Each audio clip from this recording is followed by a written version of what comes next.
Oh, hey, it's the Keatons. Dad, it's him. It's the... Convict, huh? Is that what you were going to say? No, I was going to say, Dad, it's him. The nanny. You know each other? Yeah. I applied for a job as their housekeeper, but they turned me down. Oh, really? I feel so guilty they hired me. I wonder why they took you instead of me. What did you wear to the interview? I wore my blue dress with black heels. Heels! I knew it. Do people recognize me? Yeah, they do. And even though I've changed, I think a lot. I mean, back in my sort of heyday, salad days, I was much heavier and all. And, now I go, oh, who is, I say sometimes, who is that guy? That's you, pal.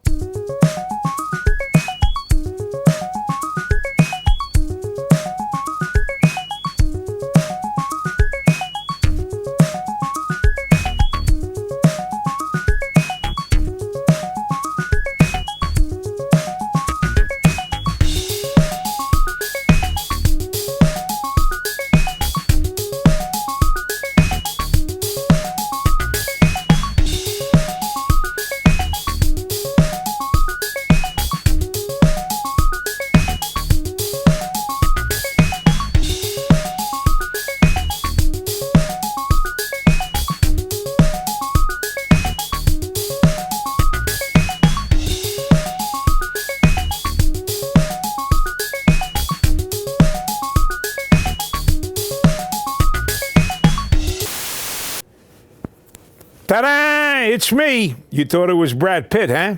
It's great to wear these masks. I could have been a leading man if I could have worn this my whole career. Anyway, how you all doing out there? Bobby Costanzo, that guy.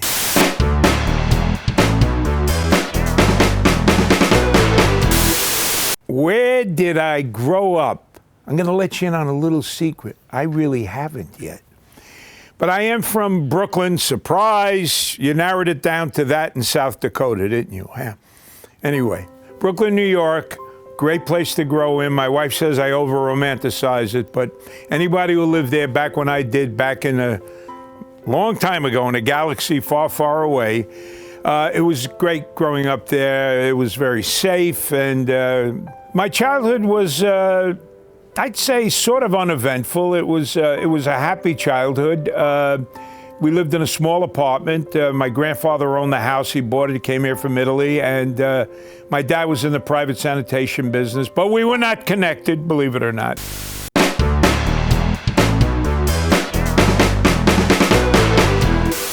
So I went to school. I went to St. Francis Prep and St. Francis College. I went to St. Simon and Jude first. A lot of saints, Catholic school. I put on my answering machine out here once, don't hang up. I have enough hang-ups growing up in a Catholic church.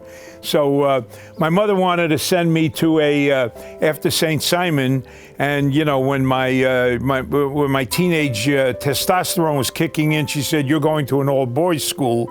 So Lafayette was the school in our neighborhood. Lafayette studied Latin and masturbated for 4 years, basically. Having no girls in school. And then I went to an all-boys college. But I managed to meet a few gals along the way.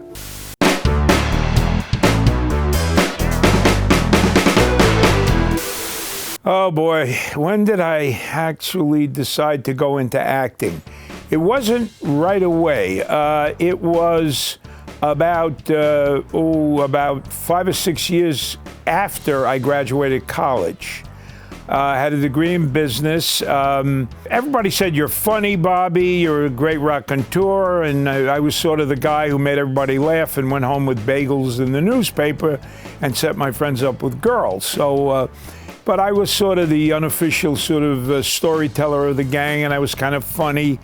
And acting was kind of there, but not really. I mean, it just seemed, back then there was really no influence for it, and although there were a wave of Italian-American actors of my age and my generation who drifted into acting, wanted to express themselves. And I guess I subconsciously was one of them.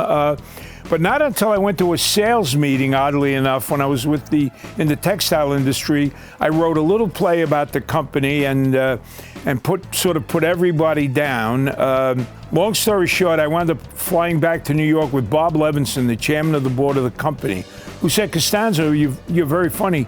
Have you ever thought about show business?" And there was something about this guy that impressed me. And a couple of days later, I got off the train, went to the Strasberg Institute, and just went there, almost like an unseen hand took me there. I don't want to get too, mystical about this, but that's sort of what happened.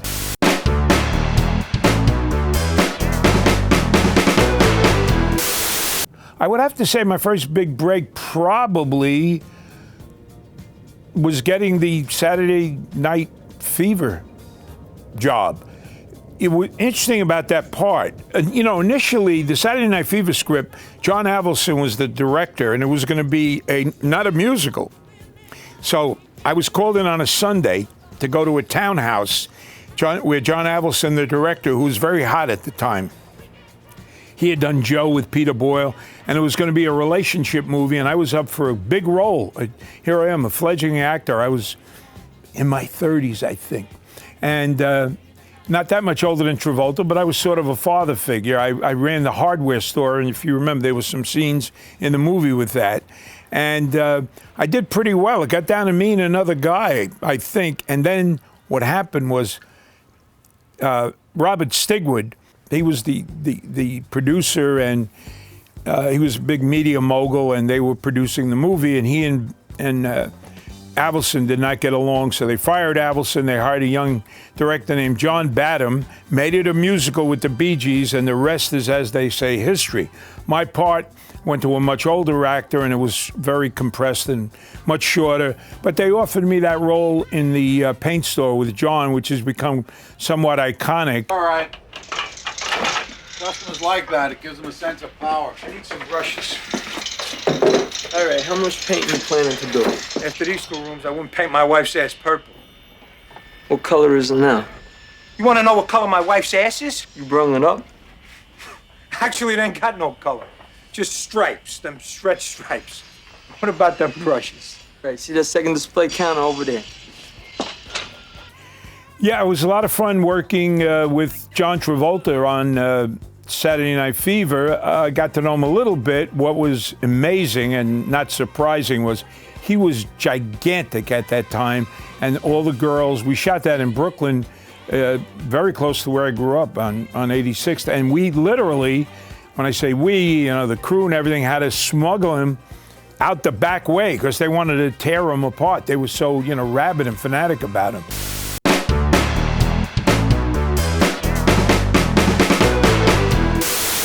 Yeah, Dog Day Afternoon was interesting. I got to meet Charles Durning, who became a friend later on and recommended me for one or two things, and to watch Pacino close up.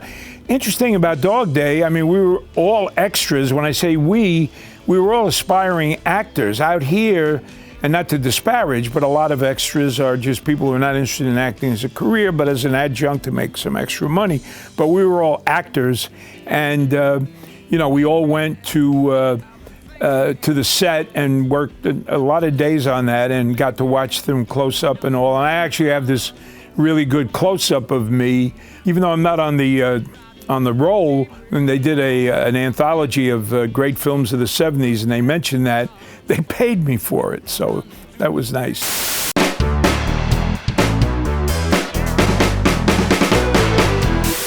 Yeah, so Alice was a real revelation. Here I am, this kid in Hollywood. I wound up in a motel that I took that was near Warner Brothers. I didn't have a car yet, so I walked to work. Figure out what you have. Coffee. Here. I had 1 cup of coffee. 1 coffee. C-O-F-F-E.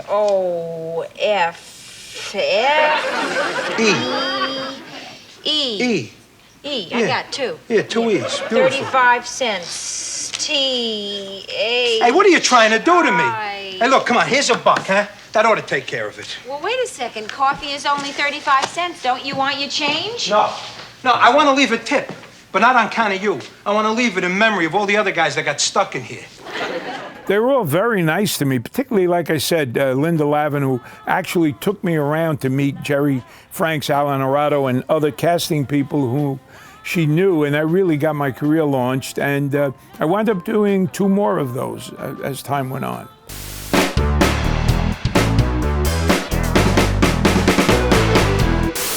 Fatso, wow, that was great. I got to work with the great Anne Bancroft. To play her husband was such a kick. You know, she reminded me of my aunts growing up in Brooklyn, tough and just, but it would be like, you know, one of my Aunt Mickey, but, you know, somebody with great ambition, and she was so wonderful. I remember when I met her on that, we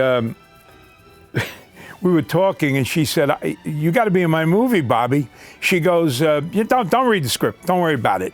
You're going to be my husband." And I'll never forget this. I don't know where I had the balls to say this.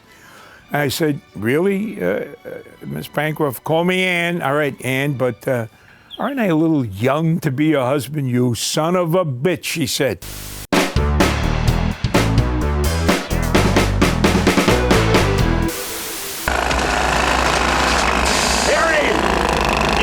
Recall? Recall? You know where they sell those fake memories. Oh, recall! Recall! You thinking of going there? I don't know. Maybe. Well, don't. Why not? A friend of mine tried one of their special offers, nearly got himself lobotomized. No shit. Don't fuck with your brain, pal. It ain't worth it. It's not.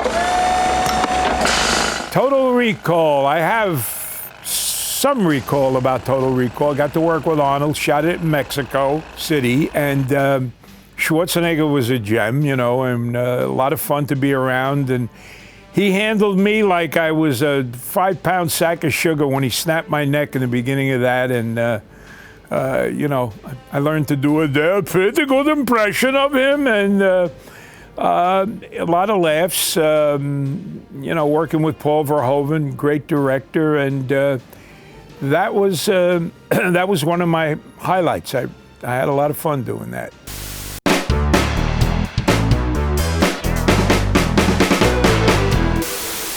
So we're doing this job on 60th and 3rd. Big friggin' ball breaker of a job, right? And we got the area roped off, you know, so that some schmuck don't walk through there and take a wrecking ball between the eyes. All of a sudden, this woman, you know, with the big dark glasses, the Bloomingdale bags, she starts walking right through the ropes. I yelled down at her, "Hey, you can't go there, you stupid bitch." And suddenly, this big steam fitting bursts, and this enormous goddamn crane crashes right down on her legs. And she's screaming, "My legs, my legs." And I say, "No shit, your legs. You got a 2,000-pound goddamn crane on it." Now, do you know how in an emergency you could get like superhuman strength?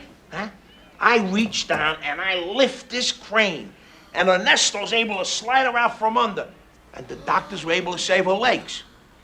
So the moral is, don't walk where you're not supposed to walk, because there may not be somebody with superhuman strength to save your little ass. And don't do drugs.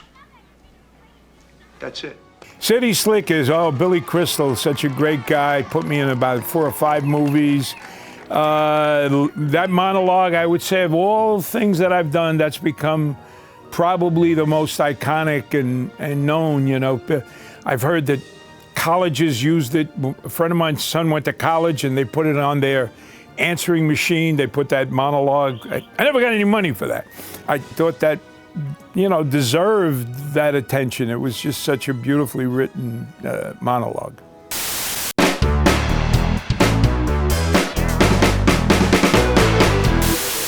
Hi, Craig. How are you, Lucy? I'm hot. Welcome to Helen's. What can I get you? Yeah, you got a nice white wine? Sure. It's like me, bold, but with a hint of whimsy. Fine. And for the lady? Perrier with lime, no ice. Excellent choice. Forget Paris again with Billy, who the character only had like one line, and he goes, "Bobby, I'm going to expand this." And I've heard that before, and it doesn't always work, but Billy, true to his word, made that into a really nice pretty unforgettable character who actually closes the movie, I think. You know, he becomes this almost like the Greek chorus of the movie, and at the end sort of wraps up the movie. The movie is about sort of Rashomon, where everybody's got a different opinion of how these two people met, and it's pretty funny. So you don't know that that's a true story? Ellen, this is all veal. 7 piccata, 1 parmesan. Fire it right up. I got a hungry group here. 2 days.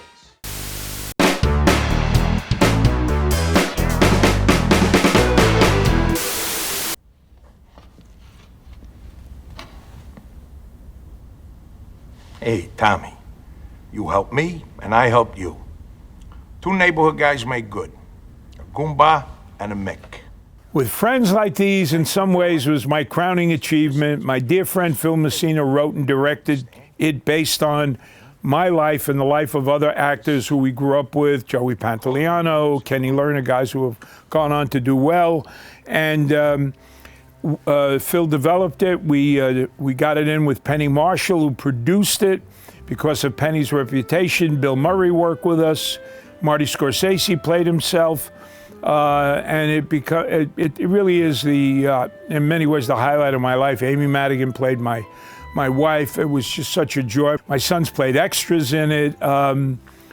We went on tour with it. We actually won a film festival that really mattered. Not all of them do, as people know. You know, sometimes, you know, who wins the festival? Well, they stuff the ballot box. But we won one that had a money prize attached for the producers.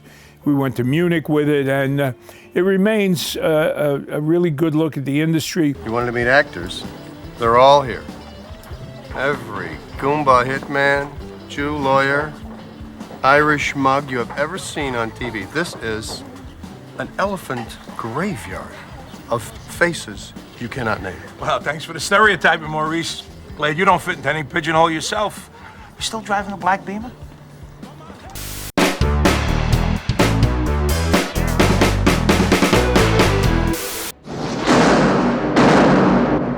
Die Hard 2 with Bruce Willis, that scene at the beginning, I was actually, Dennis Franz is my good buddy in real life from NYPD Blue, and we open up the movie with a scene where I'm giving Bruce Willis a ticket around Christmas. Yo, tomorrow, 8 to 4. You pay $40, we give him... No, don't write it up. Don't write it up. Come on, man. This is my mother-in-law's car, all right? She's already mad at me because I'm not a dentist. Yeah. Look, I'm a cop, LAPD. How about a little team spirit, huh? Well, I was in L.A. once. Hated it. The thing I remember about, a couple of things about that movie, I was shooting a TV series called The Rester in New York, and I had to go back and forth. We shot that in Colorado. We made a lot of extra money on that movie because they wanted real snow, and we'd hang around sometimes for days. And then when we shot it, and then I'd have to go back to New York to shoot the other movie. There were points I didn't even know what coast I was on, so it was really like semi-exhausted, even for me who thrives on that. McLean, say hi to my brother, Vito. Merry Christmas. Hi.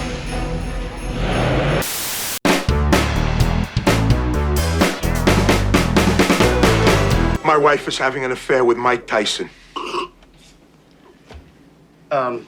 Mike Tyson? Mike Tyson? Yeah. That's her. That's Millie.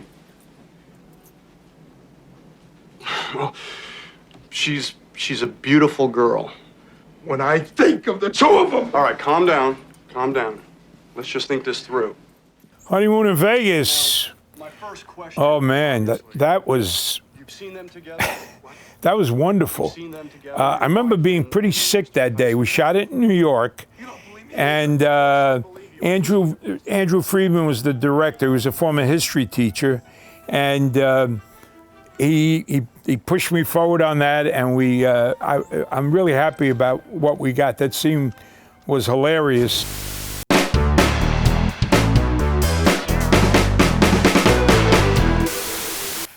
That's a good question. What am I most proud of in my work?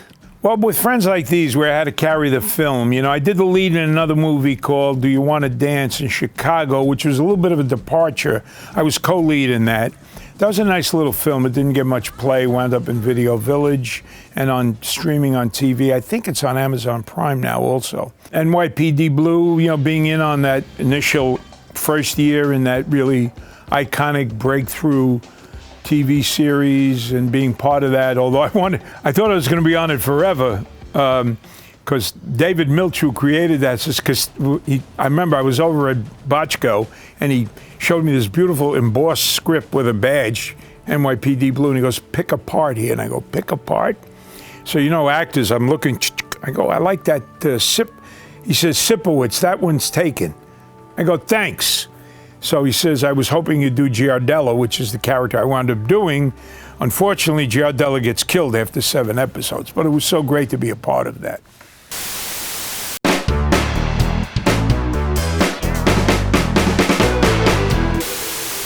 So in terms of my career progression, I realized, I joke about it, but I realized where I belonged in terms of the roles that I was about to get and was going after, that they would mostly be, I guess, character roles. And there's a little discussion about what are character roles. You can be a leading man and still be a character actor, I think.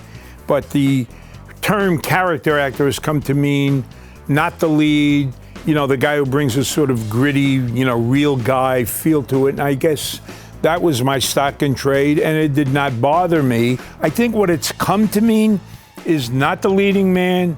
It's the guy who usually has maybe a smaller role, but really incorporates sort of cinema verite, where you're the real person, so to speak, and you should not be acting. You know, they didn't need much imagination. They looked at this puss and they go, yeah, no, we don't see him doing a love scene with Charlize Theron, but he could be the exterminator who comes in to you know, kill the bugs in Charlize Theron's home. So mostly I play tough guys and the usual character roles, you know, guys who had a monosyllabic vocabulary. And as I tell people, you got to be pretty smart to play an idiot. Goodbye, Kevin. All right. I tell you what, I'll sweeten the pot. You let Kevin play this weekend, and I'll take you out Saturday night.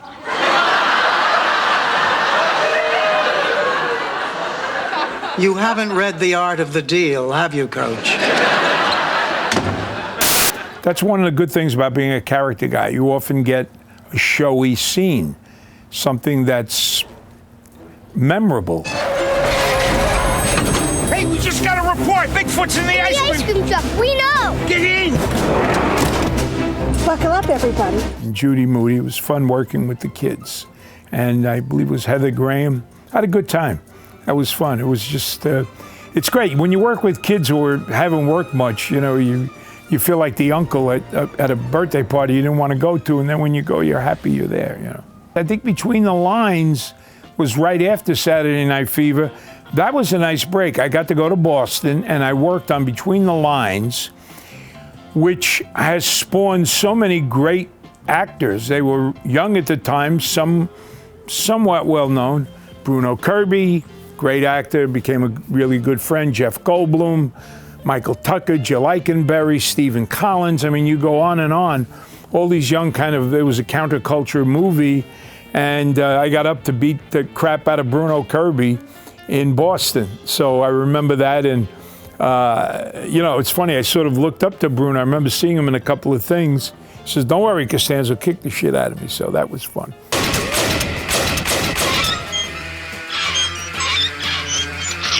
Plump Fiction, yeah, that was a satirical spoof on Pulp Fiction.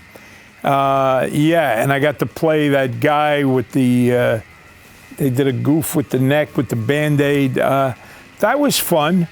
You know, they were spoofing a work of genius. I mean, Pulp Fiction was the start, I believe, of Tarantino's career. As he was getting away, we got an APB out on him. He won't get far. Hey, Are you talking to me? No, I'm conversing with the man in the moon. Yeah, you lady. Well, I just want I don't care what. Murder, She Wrote was fun. I got to do 2 or 3 of those. Amazing to watch Angela Lansbury.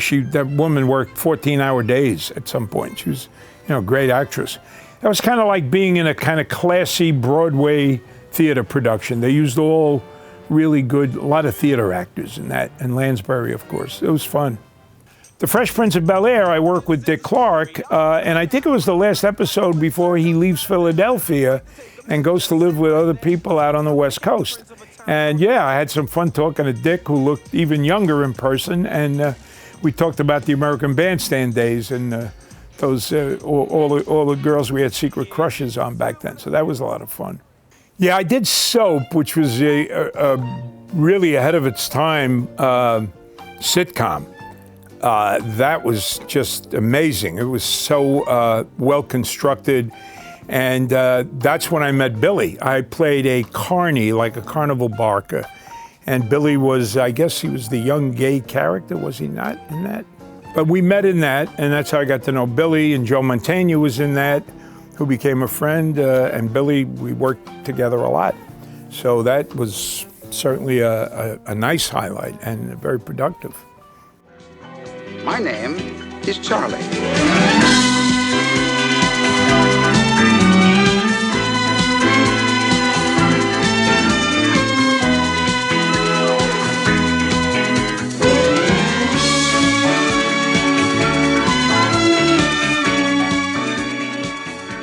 Yeah, Charlie's Angels, I did one of the last episodes. Normally I did one of the early ones. This one I did one of the last ones. I remember, Jacqueline Smith, who was voted, I think, one of the world's, if not the most beautiful woman. And we had all my scenes were with her in a taxi cab. She was the driver and I was this guy. And after you shoot a scene, you have to go around the block and do it again so it all, connects. So I was trying to bug her to drive off. She was she was one of the stars of the show. I go, drive off. And she has a Texas accent. You wouldn't know it in the show. She goes, I can't do that, Bobby. Forgive my Texas accent. She goes, I said, do it. Do something like that. I almost got her to do it. Are you okay? Yeah. What, no guacamole dip?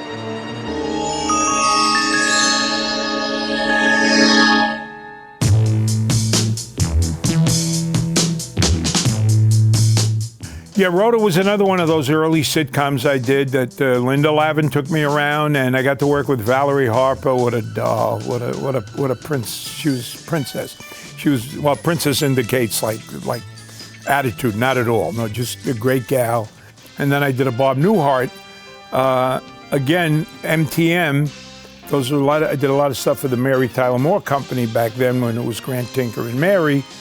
Leading up to The Last Resort with my buddy Gary David Goldberg, where I was Murray the Maitre d', I was a regular. Police Squad, in color. Police Squad was an underrated TV series. I think they only did a half a dozen episodes. It was so, what were those brothers? The Abrams brothers, I believe, that, they wrote and produced, directed them in some cases with Leslie Nielsen, who became this real comedic kind of icon in his latter years. And they were so funny and so dry and well written. I remember I walked in with my buddy John Aston, and we were two gangsters, and we threw a rock through a window, and a guy says to me, So how do you explain this? Well, billions of years ago, the Earth was a molten mess. I'm not interested in that. You owe me $100, now cough it up.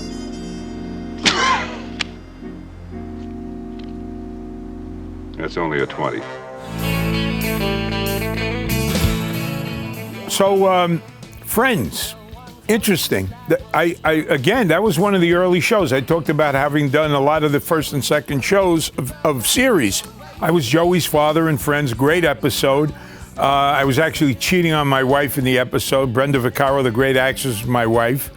And so I got to meet all those kids. I thought they were great. And I wound up doing Joey's father. They spun off the series with Matt LeBlanc, and I played Joey's dad. They wrote a really nice scene for me, and then the show got canceled. story of my life. I was going to be added as a series regular in that.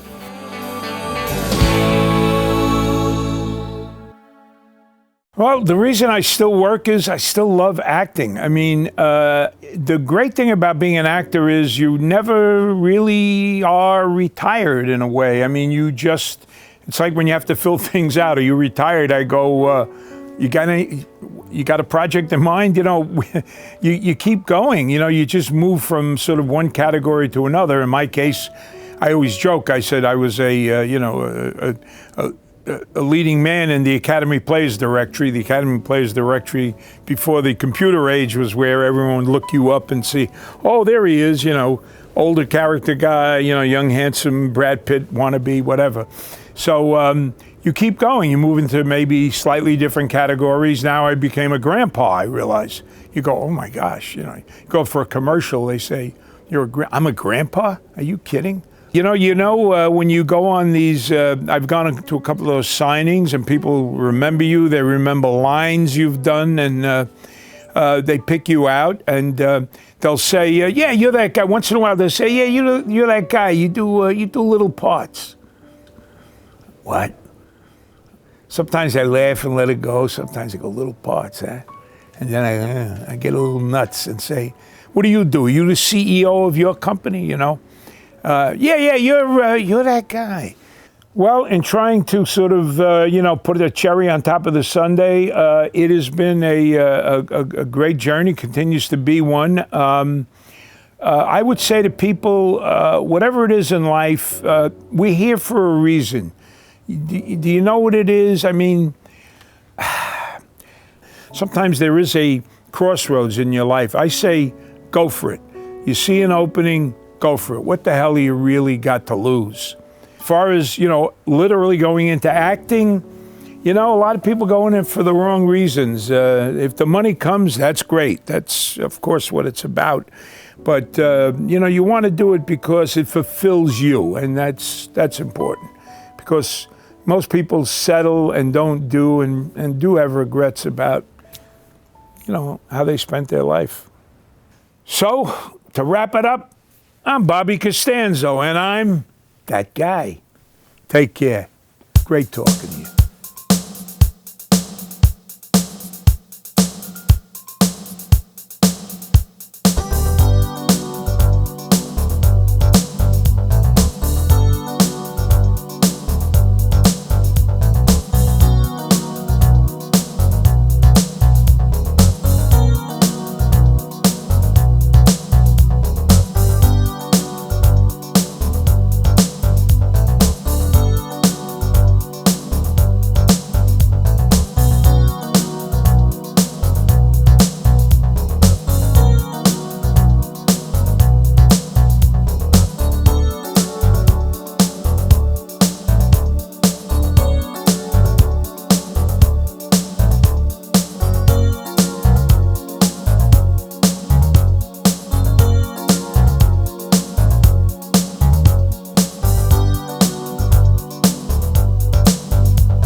Oh, the good life, full of fun, seems to be the unknown.